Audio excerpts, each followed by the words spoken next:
Such a state is possible when the person knows his relationship with the world of being and activities, anekanta, and acts for his goal, which is absorption, self-absorption. See, anekanta has to be also understood from the Kebalian standpoint. Then there will be no, and as I was telling, many texts, earlier texts, very scarcely point out to this anekanta problem. But anekanta problem is a great, one of the very important problems, important concepts of Jaina philosophy. Now this paper will deal with the traces of Jaina Siddhanta as enunciated by Kundakunda in his writings, especially in the Samaya Sara. Now, in the whole religious firmament of Indian tradition, Kundakunda, I'll put him as KK hereafter, Kundakunda is not very well known, because most of the literature were produced in Svetambara tradition, which is available to the scholarly world today. Not much of it has been written in English.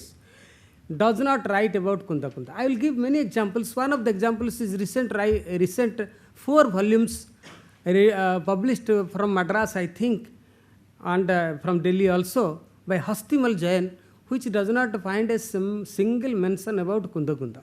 So he is not very well known in the whole Jaina world.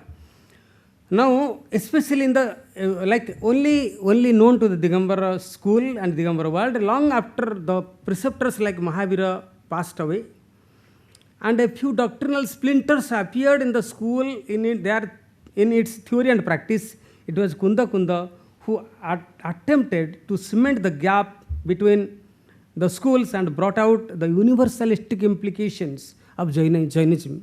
Friends, in many ways, Jainas speak about humanistic tendency. That is why they were not very prominently brought out as a religious school in Indian traditional Brahminical thinking. So Kundakunda was known as Padmanandi, and it was because of his writings as well as teachings, people started calling him Kundakunda, as we call him Sarukai, that is a place from which he comes. But many people know him as Sarukai, like that. That is a South Indian way of calling great people. So after the place he was living in, from the archaeological sources we come to know that Kundakunda, the name appeared in Jainism during the 2nd century AD. He became the 4th pupil of Bhadrabahu, who belonged to the Pustaka Gacha of Deshi Gana, one of the oldest Digambara schools, perhaps the original school of South India. Let me deal with the problematic of fixing the date of Kundakunda a little more before I come to his teachings and philosophy. There are a few indications in the writings, Jaina writings, to arrive at a possible date of Kundakunda. 1. In his Sarpartha Siddhi, Pujyapada quotes 5 gathas in the same order from the Barasha Anubheka of Kundakunda. That is number 1. He belongs to 4th century AD. Siddhasena Divakara, who was the South Indian Jaina scholar, proposes Abheda Vada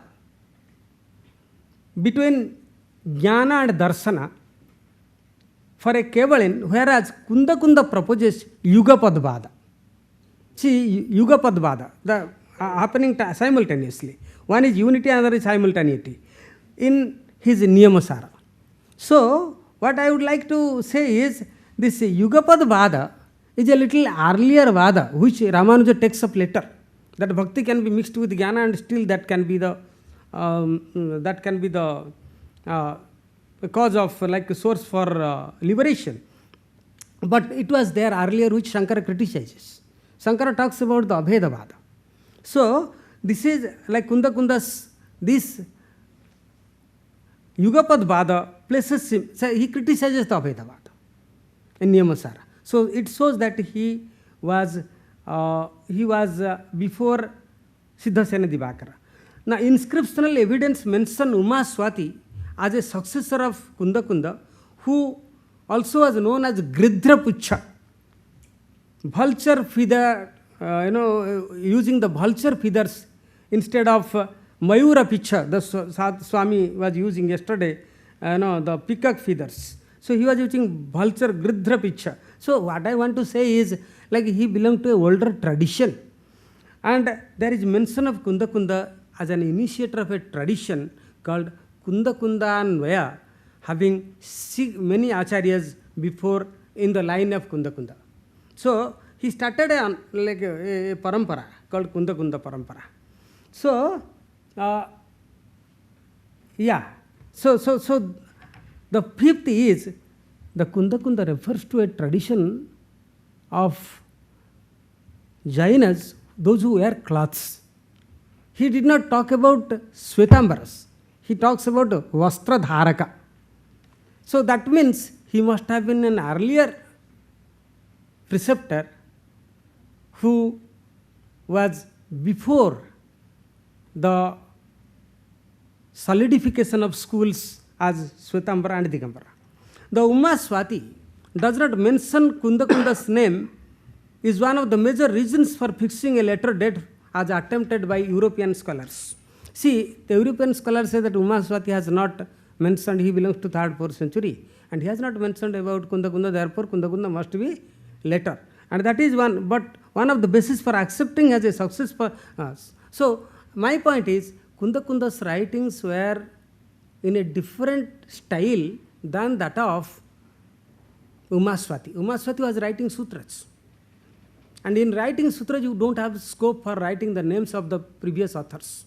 Very rarely the Sutrakaras have written. There are evidences that Shankara, even Panini and others have written about their previous Sutrakaras, but very rarely, because Sutra tradition does not permit such references.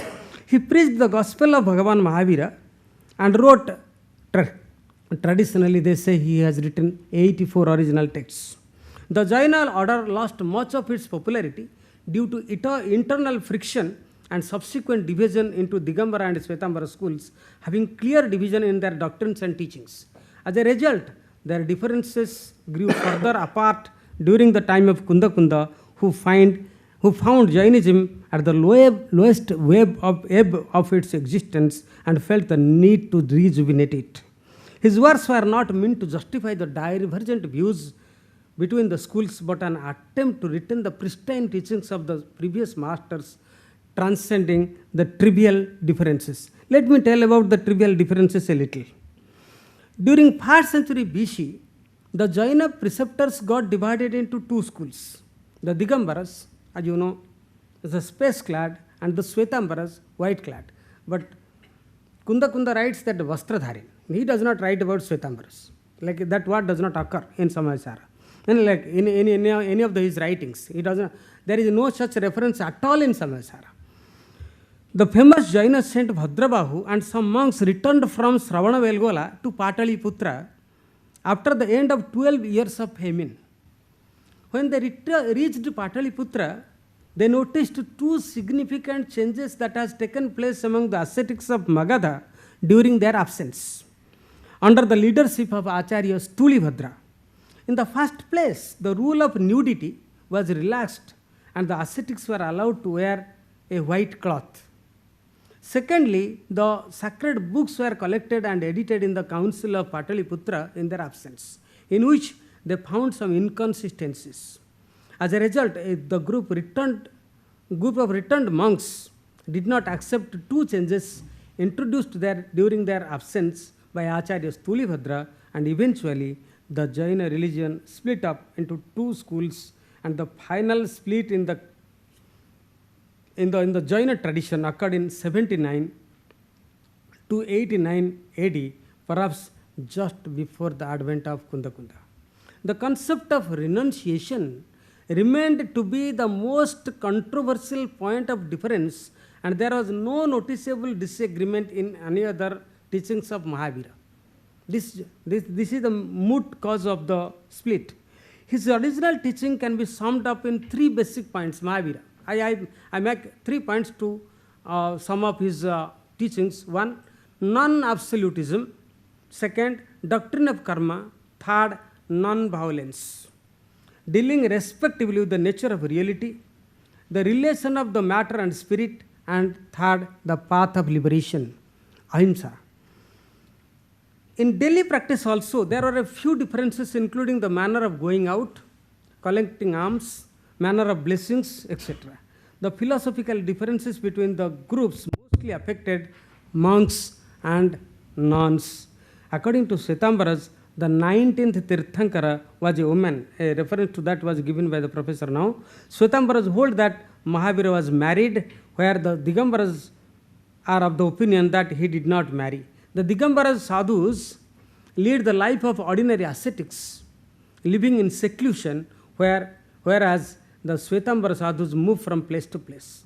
Monks of the Svetambara order were willing to wear a minimum of a cloth, while those of Digambaras, instead of following Mahavira's example, insisted on following the example of total nudity.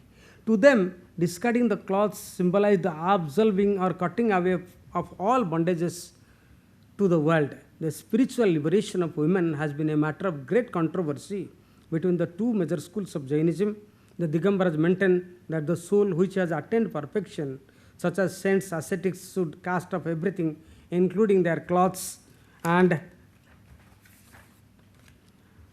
go about naked. The two schools, to me, it is a very insignificant point of controversy. The two schools disagreed over the joint canons also. The Svetambaras accepted the written canon, and the Digambaras did not produce their own writings. Digambaras believe, that is why I was talking about Nirgrantha tradition. So Digambaras believe that no original canonical texts exist now, whereas the Svetambaras still preserve a good number of original scriptures. According to Digambaras, the omniscience no longer takes any earthly food, but the Svetambaras did not accept this conception. The image of Tirthankaras are not decorated at all by the Digambaras, while the Svetambaras have often images wrapped up with cloths and adorned with jewelry and gold, and their eyes are made of precious stones. Besides these non-philosophical differences, we can clearly say that Svetambaras are religious liberals and Digambaras are religious conservatives. The split between the two schools occurred, as I told you, sometimes around 1st century AD. It seems there are again 84 divisions, sects in Jainism, different from one another on minor details of practice but holding the same philosophical worldview. One of the sects is that of Sthanakavasin, who do not accept that monks and nuns should do their religious practices in temples but in ordinary places. This is the Jaina religious scenario and the divisions as it is the case even today. But taking into account the religious diversity during post-Mahavira period, we find on certain trivial grounds the Jainas have divided into two, and such division was becoming prominent and fissures grew between the schools. A few monks tried to bridge the gap and resolve the differences by going back to the original teachings of Mahavira, and in this lies the contribution of Acharya Kundakunda. Kundakunda, the author. Among large number of writings of Kundakunda, 5 of his writings are very well known, and among these 5, 3 of his writings, Samayasara, Panchastikayasara and Pravachanasara, are philosophically significant for Jainism. The rest 2 of his works, Niyamasara and Ashtapahuda, are also important for the Jainas from the religious point of view. The Panchastikayasara describes 5 of the 6 entities that are the object of rational perception. The rationality according to Jainas are the conception of rationality is different. It is antidoting the Vedic orthodoxy. That way they started talking about rationality. A lot of rational dialogue, debate has been there in Jaina canons also. One thing I wanted to say here also is the interaction between the Jainas and Buddhists is evident from the canonical literature. Like many of the Buddha's disciples meet Mahavira because they both came from Bihar. Larger Bihar, which included the Mahavira was born near Pataliputra, Patna, and Buddha was born the outskirts of the whatever is called as Bihar today. So the Panchastikayasara describes 5 of the 6 entities. Samayasara contains a very analytical description of the soul and other substances, and Pravachanasara describes the conduct. Samayasara and Panchastikayasara are seminal works dealing with Jaina substances as well as silent features of Jainism. Now, the Niyamasara, I have already spoken about this. The magnum opus of Kundakunda is Samayasara, which is an outstanding work dealing with the doctrinal tenets of Jainism, containing key to all his philosophical teachings. The Samayasara has a commentary called Atma Khyati. You know, Atma Khyati, those who have the acquaintance with Indian philosophy know that Atma Khyati is a type of perceptual error spoken of by Vijnanavada school. Atma Khyati is that. Khyati means perceptual error. Atma Khyati is the perceptual error spoken of in the Vijnanavada school of Buddhism. But the word Khyati means Jnana. So Atma Khyati can originally, you see, the Atma Khyati